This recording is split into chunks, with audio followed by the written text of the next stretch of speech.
बुलढाण्यामध्ये लाडकी बहीण योजनेच्या लाभार्थ्यांशी संवाद साधण्यासाठी मुख्यमंत्री आणि दोन्ही उपमुख्यमंत्री पोहोचलेत आणि त्या कार्यक्रमस्थळी मुख्यमंत्री आणि दोन्ही उपमुख्यमंत्र्यांचं जल्लोषात स्वागत केलं जात आहे।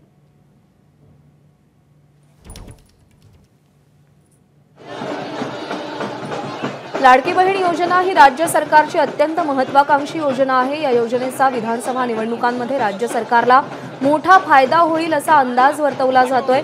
विरोधक या योजनांवरती टीका करतायत। ही योजना लवकरच बंद पडेल असंही अंदाज विरोधक सातत्याने वर्तवून दाखवतायत, पण महायुती सरकार ही योजना सातत्याने राबवण्यावरती ठाम आहे आणि महिलांची प्रचंड पसंती या लाडकी बहीण योजनेला मिळताना आपल्याला दिसतेय। बुलढाण्यामध्ये मुख्यमंत्री आणि दोन्ही उपमुख्यमंत्री पोहोचलेले आहेत। जल्लोषात जोरदार स्वागत केलं जात आहे।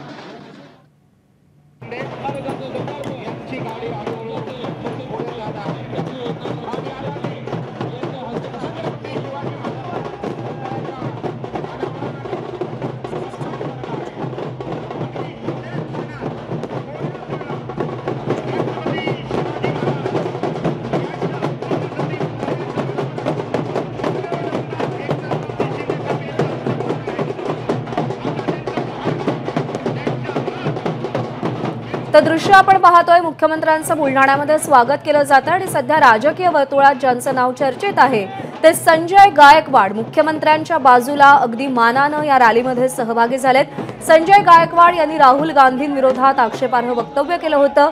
राहुल गांधींची जीप छाटणाऱ्याला 11 लाख रुपयांचं बक्षीस आपण देऊ असं वक्तव्य संजय गायकवाड यांनी केलेलं होतं आणि त्यांच्या या वक्तव्याविरोधात राजकीय वर्तुळातून विरोधी पक्षातून तीव्र नाराजी व्यक्त करण्यात आली होती। त्यांच्या विरोधात आंदोलनं केली गेली, पण तरीही आपण आपल्या वक्तव्यावर ठाम असल्याचं संजय गायकवाड यांनी सांगितलं होतं आणि तेच संजय गायकवाड या भव्य रॅलीमध्ये मुख्यमंत्र्यांच्या बाजूला मानानं उभं असल्याचं आपल्याला दिसून येत आहे।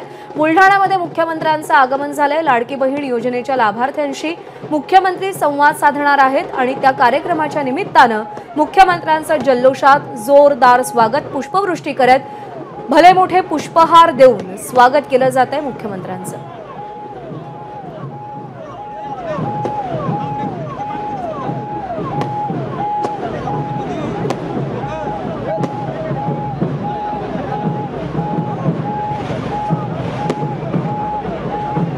तर राहुल गांधींविरोधात वक्तव्य करणारे संजय गायकवाड मुख्यमंत्र्यांच्या रॅलीमध्ये मानानं सहभागी झालेत। एबीपी माझा, उघडा डोळे बघा नीट।